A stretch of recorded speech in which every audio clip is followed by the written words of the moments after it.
YCP కంచుకోటలో cycle race మొదలుపెట్టిందా? అభ్యర్థిని మార్చి ఫ్యాన్కు చెక్ పెట్టాలనుకుంటోందా? ముచ్చటగా మూడోసారి ఆ పార్టీ నుంచి హ్యాట్రిక్ కొట్టాలని భావిస్తోన్న నేతను ఓడించే మంత్రమేంటి? గత 4 పర్యాయాలుగా నియోజకవర్గంలో జైత్రయాత్ర సాగిస్తోన్న కుటుంబాన్ని ఓడించే ప్లాన్ ఏంటి? అభ్యర్థిని మారిస్తే సైకిల్ పార్టీకి అదృష్టం కలిసొస్తుందా? ఇంతకీ ఏమిటా నియోజకవర్గం? ఎవరా నేతలు? Let's watch. మంత్రాలయం నియోజకవర్గంలో ఈసారి ఎలాగైనా జెండా ఎగురవేయాలని ప్రధాన ప్రతిపక్షం టీడీపీ తహతహలాడుతోందట. ముచ్చటగా మూడోసారి గెలిచి హ్యాట్రిక్ సాధించాలని అధికారపక్షం పావులు కదుపుతోంటే రేసులో సైకిల్ దూసుకుపోవాలనుకుంటోందట.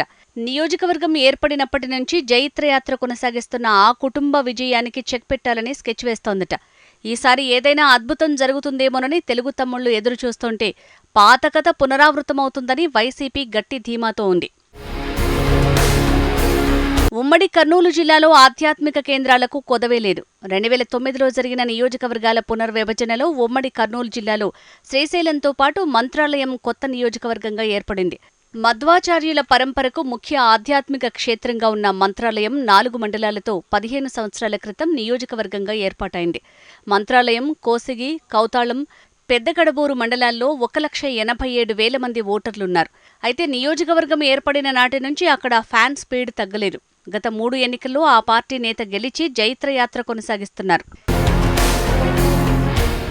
నియోజకవర్గం ఏర్పడినప్పుడు టీడీపీ నుంచి వై బాలనాగిరెడ్డి, కాంగ్రెస్ బరిలో దళవాయి రామయ్య, పీఆర్పీ నుంచి ఎన్ రామారెడ్డి పోటీ చేశారు.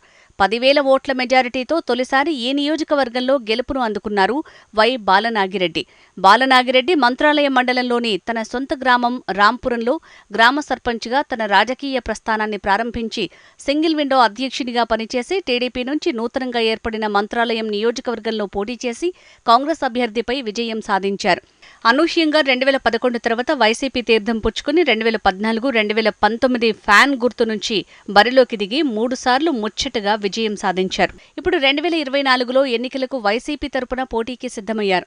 ఈసారి కూడా గెలుపొంది వరుసగా ఒకే నియోజకవర్గం నుంచి 4 సార్లు గెలిచిన ట్రాక్ రికార్డుని సొంతం చేసుకుంటామని ఆయన ఎంతో ధీమాగా ఉన్నారు. అంతేకాదు వైసీపీ అధిష్టానం సైతం తాము బలంగా గెలిచే స్థానాల్లో మంత్రాలయాన్ని ముందు వరుసలో ఉంచిందట. ఇక టీడీపీ విషయానికి వస్తే 2009 ఉప ఎన్నికల్లో బాలనాగిరెడ్డి టీడీపీ నుంచి పోటీ చేసి విజయం సాధించి అనంతరం వైసీపీ గూటికి చేరారు. ఆ తరువాత వైసీపీ బరిలో నిలిచిన బాలనాగిరెడ్డిపై టీడీపీ అభ్యర్థిగా తిక్కారెడ్డి పోటీ చేశారు. 2014లో బాలనాగిరెడ్డిపై 7 ఓట్లతో ఓడిపోయిన తిక్కారెడ్డి 2019లో మాత్రం 23,000 ఓట్ల తేడాతో పరాజయం పాలయ్యారు. అయితే 2019 ఎన్నికలకు ముందు తిక్కారెడ్డికి బాలనాగిరెడ్డి సోదరుని తనయునికి జరిగిన ఘర్షణల కారణంగా ఆయన కాలు తొడకు బలమైన బుల్లెట్ గాయమైంది. చాలా వరకు ఆయన పోటీలో ఉండరని అందరూ భావించారు. కానీ సీరియస్ ఆపరేషన్ తర్వాత ఆయన తన సతీమణితో కలిసి మంత్రాలయం నియోజకవర్గంలోని అన్ని మండలాల్లో స్ట్రెచర్లో పడుకుని మరీ ప్రచారం చేశారు. ఖచ్చితంగా తిక్కారెడ్డి సానుభూతితో గెలుస్తాడని అందరూ భావించినా అలా జరగలేదు. దీంతో రానున్న 2024లో మూడోసారి నిలబడి విజయం సాధించాలన్న ఆకాంక్షతో తిక్కారెడ్డి తన ప్రయత్నాలకు పదును పెట్టారట.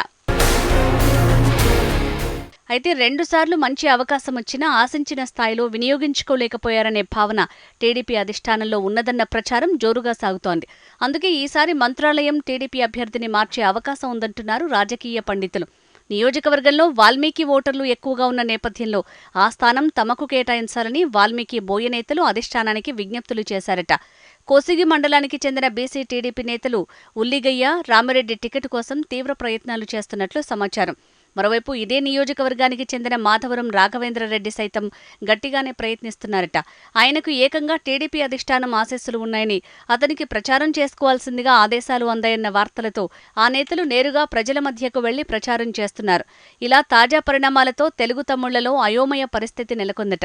జనసేన, టీడీపీ కలిసి ప్రకటించిన తొలి జాబితాలో మంత్రాలయం కూడా ఉంటుందని, అందులో తిక్కారెడ్డి పేరొస్తుందని అందరూ భావించారు. కానీ మొదటి లిస్టులో తిక్కారెడ్డి పేరు లేకపోవడంతో ఆశావహులు తమ ప్రయత్నాలను మరింత ముమ్మరం చేశారట. అయితే తిక్కారెడ్డి మాత్రం ఇదొక్కసారి తమకు అవకాశం ఇవ్వాలని, ఈసారి ఖచ్చితంగా గెలిచి అధినేతకు కానుకగా ఇస్తామని ధీమా వ్యక్తం చేస్తున్నారట. మంత్రాలయంలో జైత్రయాత్ర కొనసాగిస్తున్న అభ్యర్థి బాలనాగిరెడ్డి ఈసారి వైసీపీ తరపున పోటీ చేసి హ్యాట్రిక్ కొడతారని అందరూ ధీమా వ్యక్తం చేస్తుంటే ఎట్టి పరిస్థితుల్లో ఈసారి మంత్రాలయం టీడీపీ ఖాతాలో ఉంటుందంటున్నారు తెలుగు తమ్ముళ్లు. మరి మంత్రాలయం నియోజకవర్గ ప్రజలు ఎటువైపు మొగ్గు చూపుతారో, ఎవరికి పట్టం కడతారో చూడాలి.